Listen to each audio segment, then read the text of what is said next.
Is the God of your God also your God? Are we alone in the universe? Enter a great adventure. e-audioproductions.com presents God of God Audiobook.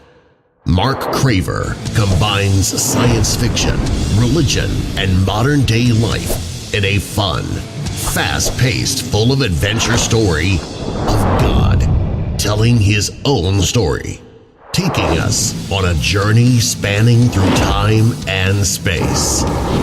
God of God Audiobook.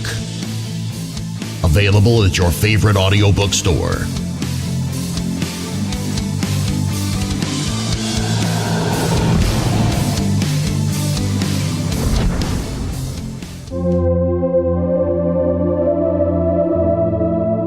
Chapter 2. Courage is fear, holding on a minute longer. George S. Patton, 1885 to 1945. Earth. Library of Souls. The Solar System. Yahweh lay frozen inside his rectangular hibernation pod, wearing a skin-tight golden gravity suit and small backpack. Travelers in hibernation can move at incredible speeds through space-time and survive long periods of time dilation without aging. On this, Yahweh's first journey, he hadn't moved from his pod in over 1,000 years. Newman, the ship's pilot, had the distinction of being young Yahweh's biomechanical seraph. He controlled the ship and oversaw the wake-up sequence for his master's resurrection.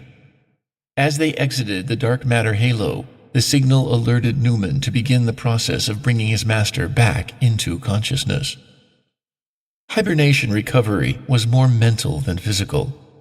The body was maintained in peak condition by the pod without loss of brain functions, and with only a few nutritional concerns. Time dilation during hibernation passed with a blink of the eye. 1 second you were here, the next you were there. Thus, when one awoke, only the faintest memory of hibernation existed. Following a quick series of flashing lights, the pod popped open with a loud hissing sound. Yahweh's mind and body came together as he sat up and straightened his cramped legs. He tried to stand, still hanging his head with exhaustion, but settled for leaning against the display panel next to his pod. He lifted his chin enough to look dreamily around his spacious cabin and was glad to see his personal seraph still functioning. Newman waved his hand over the floating spheres that materialized from his seamless metallic control panel. A small canister of nutrition clanked into the receptacle near his knee. With the attention of a well-practiced caretaker, Newman slid the canister into an opening in his master's backpack. Yahweh moaned as an erotic wave of adenosine triphosphate flowed throughout his body. After a moment, Newman removed the canister and placed it into Yahweh's hand. Remembering how his hands worked, he drank of it, making it his body and blood, and he was resurrected. "How long?" Yahweh telepathically communicated to Newman.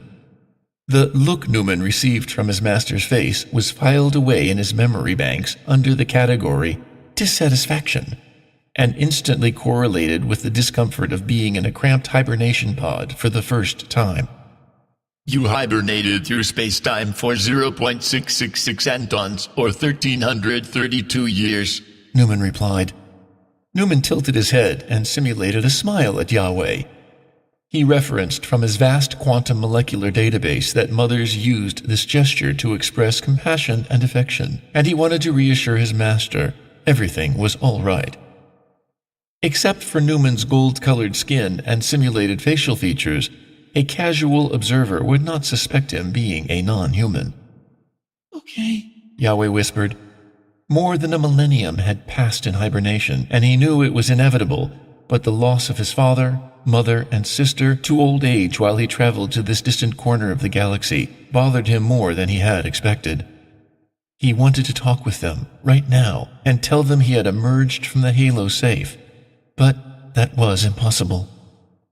He murmured his little sister's name, and his body shuddered with grief. "Nina."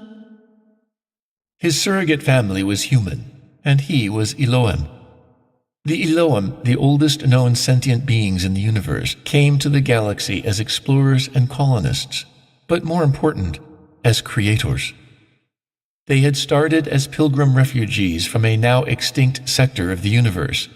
They were forced to flee their original home because of the regional Little Bang recycling process that renews small sections of the universe at 666 billion year intervals. Yahweh straightened up and looked at Newman, willing the image of his family to fade from his thoughts.